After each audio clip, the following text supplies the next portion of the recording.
ọdún 2002 to 2010 Ìgbòho di ní àárín ọdún 2010 sí 2013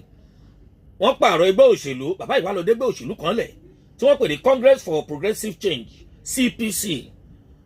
òun la jagunfẹ̀yìntì Muhammadu Buhari wọ́n dálẹ̀ láàárín ọdún 2010 to 2013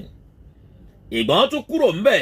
gbogbo gbàtàwọn yìí náà gbogbo bí wọ́n ṣe díje dupò iye ìbò tán ní gbogbo ẹ̀lẹ́gbọ̀ọ́ wọ́n tún wá wà nínú ẹgbẹ́ òṣèlú All Progressive Congress APC ẹgbẹ́ ìṣèlú tí wọ́n ṣe títí wọ́n fi ṣèjọba gẹ́gẹ́ bí ààrẹ orílẹ̀ Nàìjíríà lọ́dún 8 ẹ wá máa wá gbọ́ ààrẹ Muhammadu Buhari yìí tó jẹ́ ààrẹ wa lánàá ajagunfẹ̀yìntì wọ́n kọ́kọ́ ṣe kí ni wọ́n kọ́ jáde lábẹ́ ẹgbẹ́ òṣèlú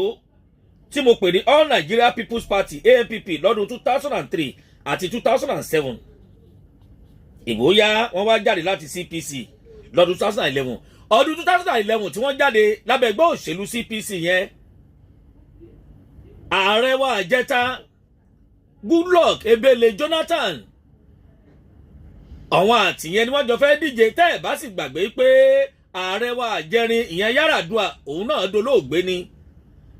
bó sì ṣe wà nù ìwé tó jẹ́ tìwé òfin orílẹ̀-èdè Nàìjíríà ní pé ẹnikẹ́ni bó bá já síwájú ẹni tó bá jẹ́ gbàkejì òun ni wọ́n mọ̀ ọ́ sọ ọ́ bẹ̀ ẹ̀sùn kẹrẹ́ ni. ààrẹ ìjẹrin wá bọ́ bẹ̀ níwọ̀nba yìí tó lò òun wá tún fẹ́ díje dupò sí ajagunfẹ̀yìntì Muhammadu Buhari tó dolóògbé lánàá yìí wọ́n jọ wá díje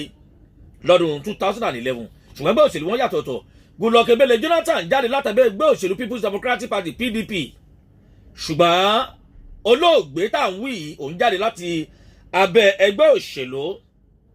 eléyìí tá a pè ní Congress for Progressive Change CPC ìgbà wọn máa kàbó wọn ajagunfẹ̀yìntì Muhammadu Buhari àwọn ní ìbò 12,214,853 votes ṣùgbọ́n ààrẹ eléyìí tó jẹ́ pọ̀ òun náà sún síbẹ̀ ńgbà tí olóògbé Yar'Adua lọ àwọn wá ní ìbò tó tó 22,495,189 votes tó túmọ̀ sí pé Goodluck Ebele Jonathan olùgbégbá òrókè ẹ wá mọ̀ wá gbọ́. Ìgbò di nínú oṣù kejìlá lọ́dún 2014 bàbá gbàkámú ìyẹn ló jẹ́ pé ó ṣèkíní olulẹ̀ ó ṣèkejì olulẹ̀ ló mú